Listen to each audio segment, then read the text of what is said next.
Hi, and welcome to another episode of She Leads Biotech, the podcast where we celebrate the achievements of women in the life sciences.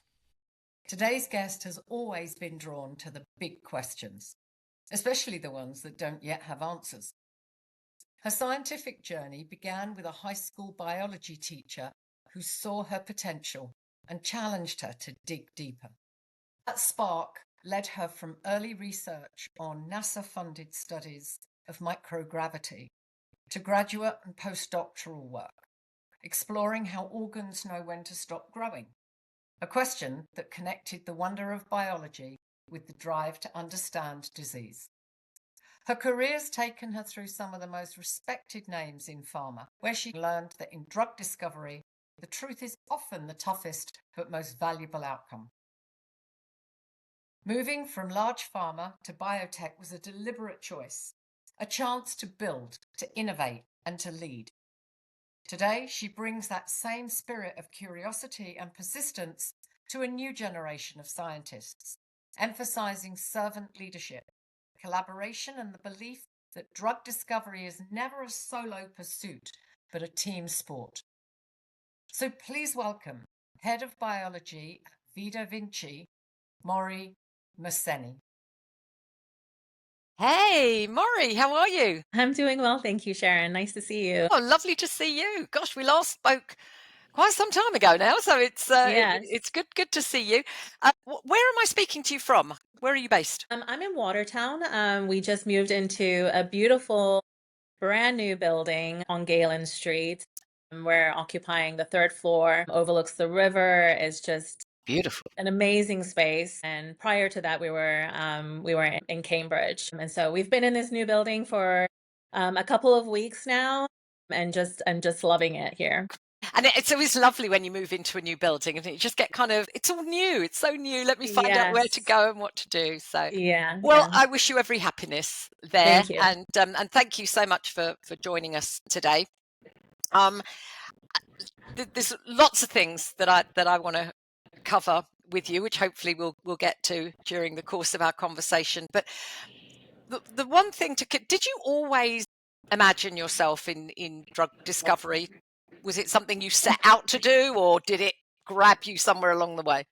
It grabbed me somewhere along the way. I knew from a very early age that I wanted to do something in science. I've always been gravitating in that direction. As a child, I grew up with a lot of engineers and physicians and lawyers, so a lot of professionals in my family. But I can't say of anyone who's been a scientist doing anything that I do. And so my first thoughts really were maybe I go to medical school and actually become a physician, because that was sort of my point of view of the world is like, I like science, maybe I'll go do medicine. And it was probably in I wouldn't say during high school, if I can think, that far back, that I had a biology teacher, Mr. Pedigo, and he really like drove my love of biology like through the roof. He was just such a great teacher, such a great mentor, and I think I don't know what it was, but he definitely maybe saw something in me. He gave me more work, he gave me more information, and I was really like hungry for learning, especially Soaking it all up. yeah, and soaking it all up. And as I went into college, and I went and did research, and I worked with Dr. Ralph Purdy, who was the dean of the medical school at UC Irvine, and he was working on a NASA-funded project, working on simulated microgravity, and its effects on the cardiovascular system. And I was fascinated with, there's these pathway biologies, like external forces impacting how, these astronauts are feeling, and being involved in that sense. And so I want to say in college, my viewpoint on working beyond going to medical school and more into the field of research definitely exploded. And I was in his lab for about 3 years there. And it was really at that time where I said, you know what, I really want to continue to work in the field of medicine, but on the other side of the coin. And that's in helping with identifying therapeutics, understanding these diseases from that angle to to help. And so I went to graduate school in molecular pharmacology at the University of Illinois, and had a lot of exposure to different labs there. I find, and I would say I'm still this way, I do gravitate also a lot to being in roles where that might seem challenging, where there's a big unknown question, and we're going to have to put a lot of effort and energy trying to find an answer for it. And so I actually ended up working in Arthur Chishti's lab as probably the only person in the lab who was working in his lab was mostly working on malaria and red cell biology. And that didn't really actually I was not really interested in any of that.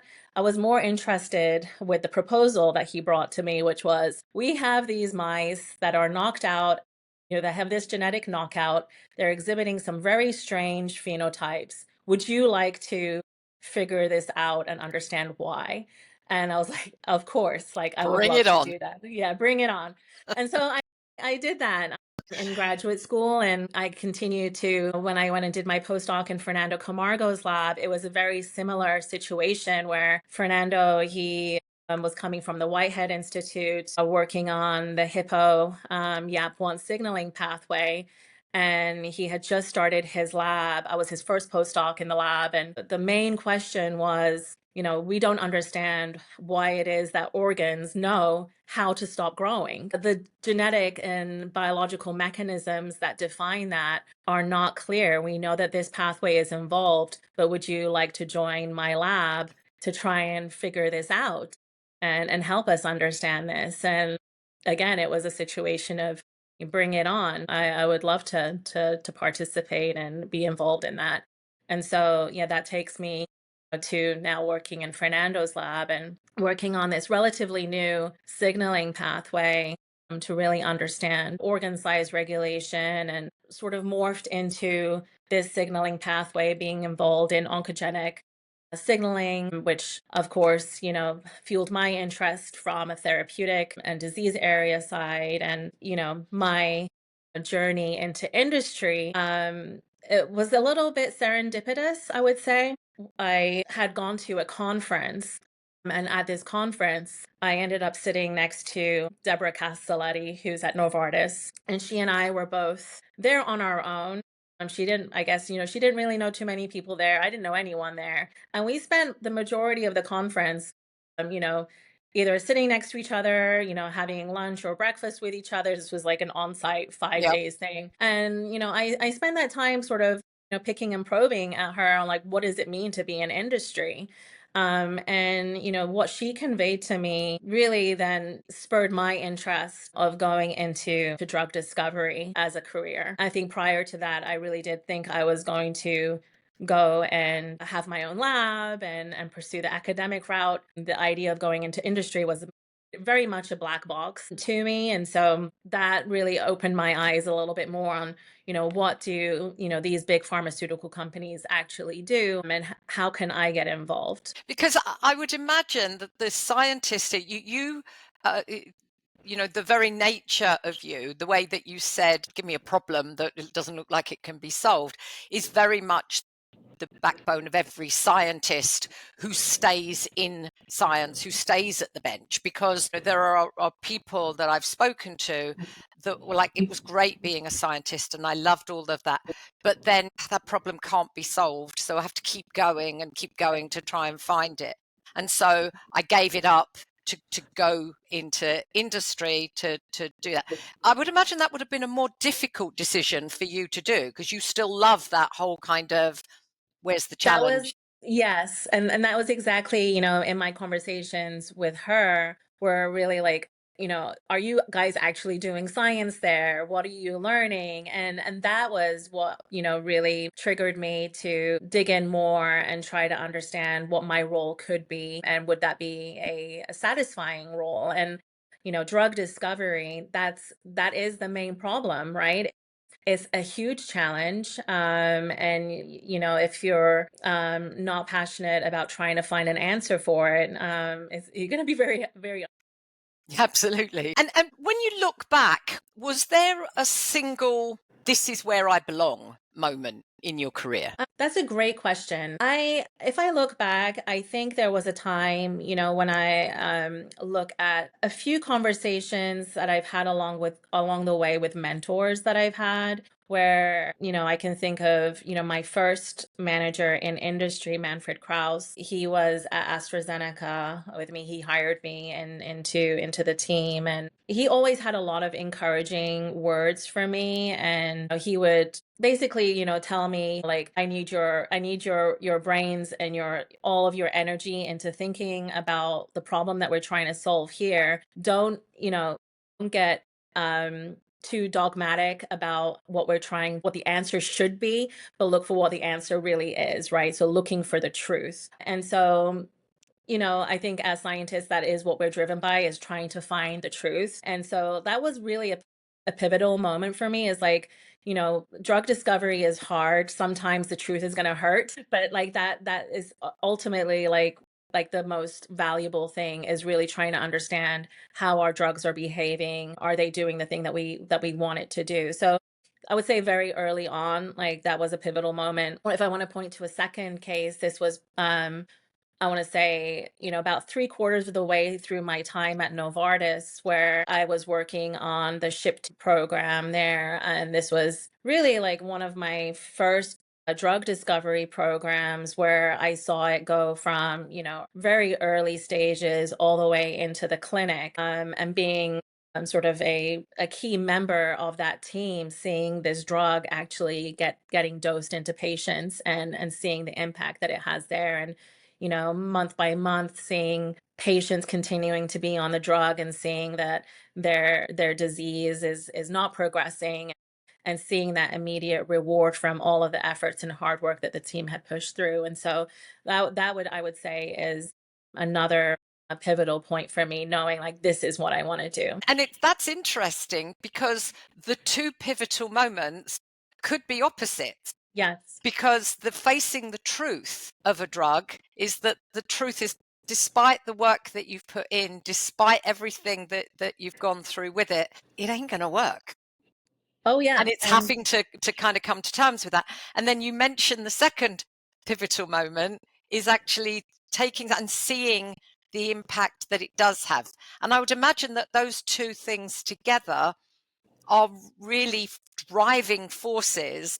Although they're opposites, it's the two together are the driving force. Okay, that didn't work. All right, where didn't it work? Let's go back to the start, and then get it to a point where something does work. Yeah, there's a little bit of the persistence component to it, being, growing in your career, and recognizing what are the key questions that you need to be asking along the way, that will give you some sense of whether or not this is actually going to move forward into a drug or not. And sometimes, often, I would say a lot of times, you won't actually know that until you're in a patient, Yep. right? But, preclinically, there are definitely a lot of important questions that you need to be asking. And I think, early in your career, you're learning that, and you sort of have to build that persistence aspect in your role. Like, let's keep driving and getting to the truth as efficiently as possible. Okay.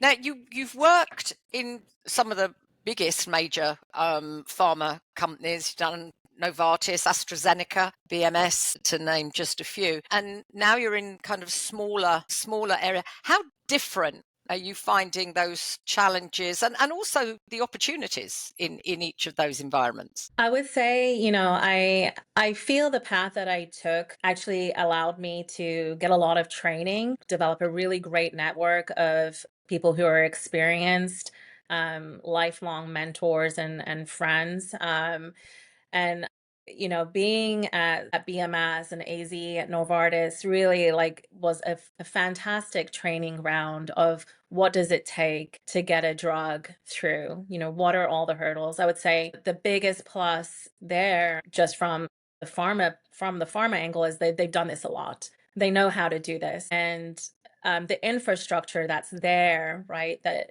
all of the tools that you need, the resources, it's very easy to get things done, because everything is there. And so from that angle, right, it's really nice, because you have a lot of things at your disposal, not just in terms of technology and that infrastructure, but also in terms of brain power that's Yeah, you've got all there, that right? knowledge in All of one that place, right? in Yeah. one place, Yep. right? And then, I after I left BMS, I joined Chimera Therapeutics as the head of the biological sciences team there, and I was running mostly the disease agnostic portfolio, oncology and other disease areas. The thing that I really the challenge there for me was not just going from a big pharma company to a biotech of around 200 people.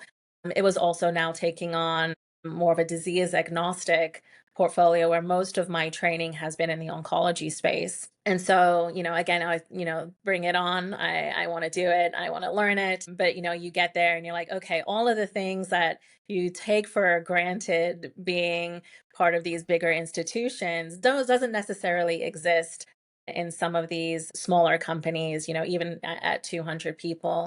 You're learning to build them, and you're learning to be resourceful, find ways of getting the exact same work done, but not necessarily having it immediately at your fingertips, but building it yourself or finding people who can build it for you. And so that, I think, is, for me at least, was a fantastic learning opportunity to understand what are the key things that we really need to drive programs forward, try to build out a pipeline, but also, how do we do this in the most efficient way so that we're not losing time building tools that could take anywhere from, like, that could take 6 months. You don't have that time. So how do we do this as fast as possible? And is that something that is really a defining decision of whether to leave big pharma and go somewhere smaller, to really look at what the implications of that could be? Because I speak to a number of people as a recruiter who are in big pharma, and they have this almost ideology of going to something smaller, but very few actually make it because they haven't really thought through that whole kind of, what about those people that are on hand? Oh, I need an SOP. Oh yeah, we've got that one. That's here. As opposed to finding yourself somewhere where somebody says, well, you actually need to build it or make it. Was that something that you really had to kind of sit and think about the implications of doing that? No, honestly, I didn't. Truthfully, I do have a vision of myself, maybe in, I don't know in how many years from now, or if it would ever come to fruition, but, building, either building myself, building on my own a company, or co-building a Okay. company. And so I have been very purposeful about, like, the transitions that I have made in my career in terms of, like, what are the things I need to learn, and who are the key people that I need to um, interact with, and soak up what they know, and along the way trying myself to be a leader, and understand what a good leader looks like.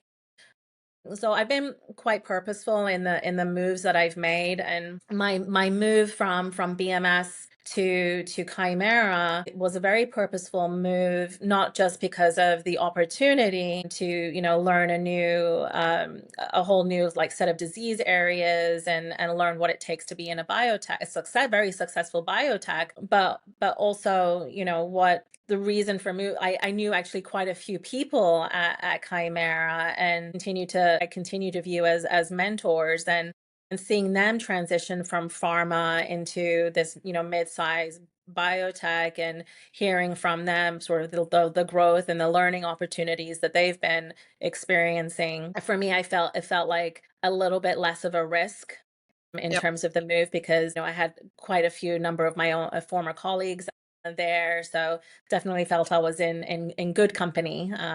So yeah, that was It was very a purposeful. no-brainer for you to For make me, that, it was a to make the no-brainer, right? okay, perfect. Yeah. And so now you're in a very small Yes. company, in a startup, VidaVinci.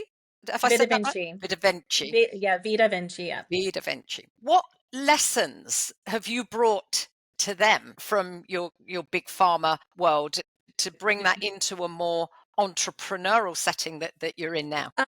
I mean, there are a few things, right? It's sort of some of it even goes down to the ground level in terms of, what CROs should we be using? The experience that I have with some CROs in terms of the data quality and the efficient turnaround time, that I've learned along the way, bringing that to this company in terms of drug discovery. What targets should we be working on, right? And what makes a good drug discovery target? Not just from a biology standpoint, but from all of the aspects, including the competitive landscape and the commercial opportunities that exist. And so these are all aspects that I've brought to VidaVinci, knowing what could be considered a high priority, building out a biology team here. I now also have our protein sciences team, which includes biochemistry, biophysics, crystallography, as well as DMPK in my team. So for me, that's also like a really nice growth opportunity in terms of learning, what, my team members are working on and how can Yep. I help? And can you tell us about the work that you're doing, what you're working towards? Well, we're still in stealth, semi-stealth. So I can't share a whole lot. I can tell you the company was co-founded by Greg Verdine and Hal Barron. The company has been around for about 15 months. We are well funded. The idea, obviously, if you know Greg's background, does talk about peptides. Yep. So we're in the peptidic space and trying to solve a lot of the issues that peptides have. And when the idea was shared with me, and now being here, I really have a lot of promise in what we're doing. I'm really excited and energized by it, and seeing how productive and how everyone on the team that we have here is, we're all rowing in the same direction, and seeing everything that we believe in and the hypothesis, everything is actually, showing to be real, and we're doing the thing that we set out to do. And it sounds to me like this is another presentation to you of how do you fancy solving this problem that no, and you were like, I'm in, give me some of that. No, Just it's follows Mori's pattern. it is a bit of a pattern. You might find in my career of give me something that has a big problem and I want to work on it, and I want to solve it.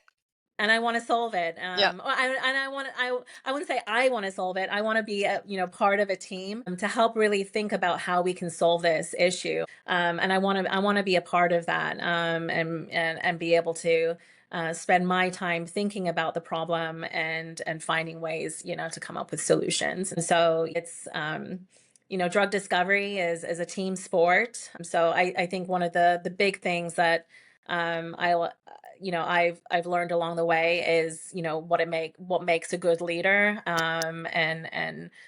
and how to build out these teams. And so that's one of the things that I'm very proud of. And that's my next question. You're learning this. What in your mind makes a good leader? Now you're leading this as head of biology. You're leading these teams of really talented scientists. What's your leadership style and how do you approach that? I would say naturally I gravitate. I don't know if you've heard of the phrase servant leader, right? So I gravitate towards that philosophy. I get a lot of satisfaction from seeing people in my team do really well. And I'm not, even if it's my idea and I give it to somebody in my team to like go work on this and they do it, they deserve 100% of that credit, like I I would say is a lot of my philosophy is making sure my teams are enabled to make decisions, being that support there, being that substrate of information, making sure I'm guiding them. I do have, I guess, a little bit of this like sink or swim philosophy. I feel like for myself, the best where I've seen the most growth in my career and in myself has been when I've been challenged with something that I have felt myself, with my head starting to go under the water, but then I've always had maybe a mentor or another leader kind of help me up and say, okay, we've got this together.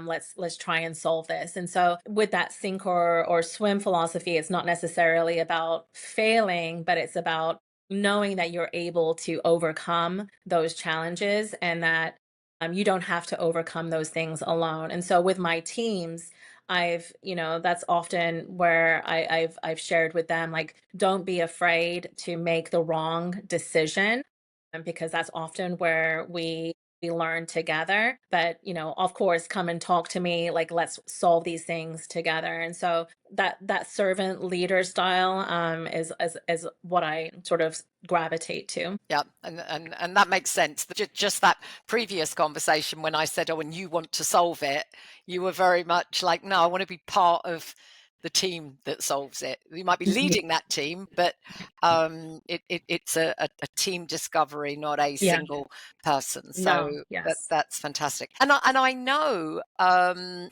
you lots of people, young scientists in particular, kind of reach out to you on LinkedIn and with advice. Well, what do you tell them? What advice do you give these young scientists who reach out? Depending on the context, a lot of times it's, how do I get myself into industry? Can you share with me a little bit about how you got to where you are? How can I succeed in this field? I would say the number one thing is, like, you have to love what you're doing or what you're thinking about doing. I couldn't imagine myself doing anything else. Yep. That's my own personal thing. Like, I don't view this as a job, right? This is something that I will love to do for the rest of my life. And so that, passion and that excitement for what you're trying to do, like, needs to be there. And I would say persistence, right? So, especially for, right, like, the job market right now is pretty rough, as you know, and it's incredible the amount of talent that's out there right now without a job. And Yeah. what I would say is really, like, persistence. Just keep pushing, and it's make sure you're networking, talking to all the right people, and uh, being very thoughtful about what your career moves are, right? What are you learning in your role now? And do you anticipate yourself learning something newer in the next year or two? If the answer is no, you have to be okay. Like, if you're okay with that, that's fine. Yep. Everybody is going to be different, right? Some people, that's fine. They could actually be doing the same thing year in, year out, and that is a fully satisfying role. Some people might be maybe too eager, and they just want to do that one thing for 6 months and move on. I would say, did you really learn all the things that you needed to do in that 6 months? I would probably argue no. No. And so, right, so there's a little bit of, like, the realistic aspect of, have you done your role long enough to envision yourself going to the next role, and Yep. where do you see yourself in the next 2 years or next 5 years? And so having that long-term vision, short-term and long-term vision, and making sure that you're the one who's responsible for your career and your career development is not necessarily the job of your manager. They're involved in helping, making sure that you have those connections, but your career development is absolutely your responsibility. And have a good idea of what kind of development you're trying to look for. What are you wanting to be exposed to? If you're, working in protein production, but you want to be working on business development, can you try and find a way to How do you get your take that path how do and you think through right carefully what the path would be to do what it? Exactly. You might not be able to do that a year from now, but maybe that's a 5-year goal that you Yep. want to move to. That's been a lot of the conversations that I've had with more junior scientists in drug discovery. And I think, particularly for scientists at the moment, it's challenging because they don't quite know where they're going to be going, or Yeah. what funding or whatever is going to be there. And a number that I've spoken to, particularly, as you say, with the career aspect, and my point to them is always have, it doesn't have to be a formal coach, but have somebody on your Yeah. team, somebody around you that can help you. Is this the right time to move forward? Because I Yeah. think, again, that is really driven by the economy. When times are good, there is that temptation to jump to that next place and jump to that next level of what the job is called without, as you say, really thinking, am I ready for this? Have I learned enough of where I am? But then it's also taken away in downtimes like now, where there isn't any choice. And it's almost like you do then have people that are clinging on longer in a job because that step, the path to what the next step would normally have been isn't there. And it's how to kind of work your way through those two areas. Yeah. Cool. Yeah, there's a really reaching into your network. And if you are thinking about what your next role would be, really try to map out, like we were just saying, like what would it take for me to get into that role, and look for those opportunities. And some of it might not necessarily be with the company that you're working with, but it might be going to networking events in that space, right? Or sometimes it might just be a matter of cold calling people and saying, hey, this is what I'm thinking about. Do you have 15 minutes that you can share with me a little bit about your career path? And I personally have found, like, there's about a 50% success rate with those kinds of things. But again, I kind of, say persistence, if don't this is, ask, you don't get, right? Exactly. Yeah. So when you look, let's say you're looking 5 years ahead, what breakthroughs or cultural shifts in biotech give you the most hope? What are you looking to see? It's a challenging time for bio right now, but what do you hope to see in, say, the next 5 years? I would love to see. Right now we're in a little bit of a stagnant time. If you look at where all of the funding and a lot of these, where investment also from pharma is going, is sort of in this late stage clinical development side. I would love to see in the next 3 to 5 years more investment on early stage companies, because a lot of the innovation is happening there, and often the innovation can fizzle out because everyone is chasing that phase 3 drug, and no one's thinking about, like, okay, well, is that drug really solving everything, or is there another way for us to go after that? And so the innovation piece gets lost along the way. And so I would love to see that happening, much like it was, I want to say, 10, 15 years ago, back in that era. Back in the day. Back in the day. So I would like to see that come back. And what do you, I mean, I don't know whether you have an opinion on this either way, but obviously there's a lot of interest, let's say, in more the preventative medicine and preventative care, and investment appears to be going that way. The feedback that I'm getting is tending to be, well, it's quicker, rather than investing in a drug for 10 years and you still don't quite know what's going to happen with it. What are your thoughts on how the biospace can kind of continue to fight its way through there? What does it need in the industry to stay focused and come out the other side? So that's a really good question, and maybe a little tough to answer. Coming to the preventative medicines, we see the hope that GLP-1 meds have offered, right? And sort of the broad spectrum of where those GLP medications have shown to be effective. And so you see, not just the impacts on weight, but all of the comorbidities that can occur. And so in many ways, GLP-1s have really proven themselves to in some ways be a preventative care. So I was happy to hear, like, the administration working with some of the big pharma companies and lowering the prices of these weight loss medications. And so we're moving in that step, right, of preventative medication. Obviously there's biology and innovation that happen there to try and better understand. Not everybody responds to those medications, so are there other things that could potentially be as effective for those patients that are not responding? And so areas of unmet medical need, where preventative medication wouldn't work, like rare disease. These are spaces that don't often get a lot of funding. It's really hard to build a startup company around rare disease, but preventative medication is not going to do anything for that. I think that really the key thing as to what's going to keep bioscience pushing forward and ahead of the game is really people like you, Mori. It's the people in it that continue to believe in it and continue to fight to bring it out the other side, because those people that are doing that with, you know, strong science and a strong story are making their way through. My Yeah. view is it's very much the people, and those people, the passion within those people to kind of keep that going. It's yes, and unfortunately, due to the times that we're in, people also need a paycheck, right? Yes.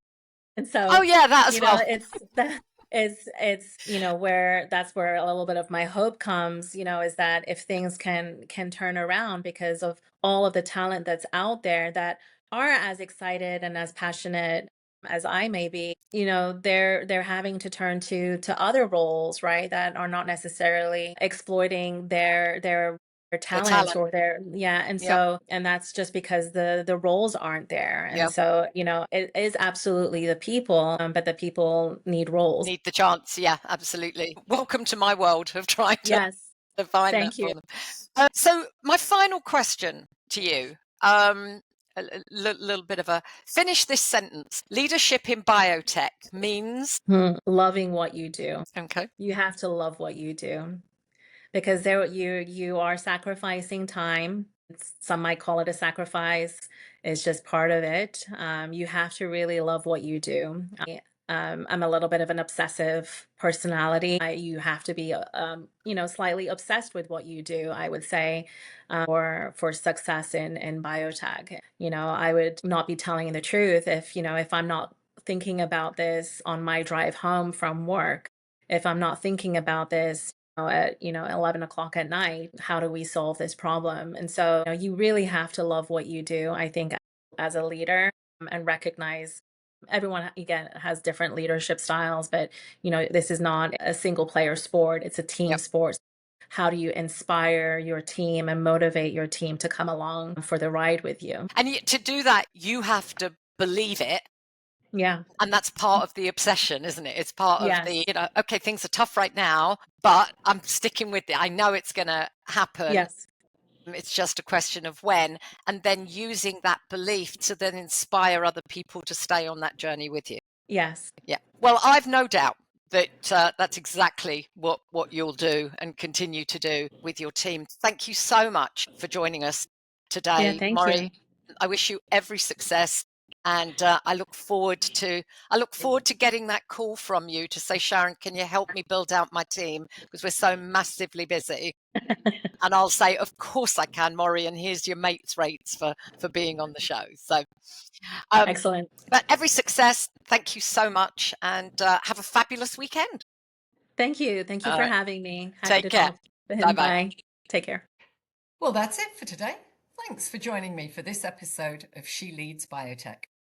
If today's story inspired you, subscribe, follow, and comment, because when one woman's voice is heard, many more find theirs. Until next time, stay curious, stay courageous, and keep leading.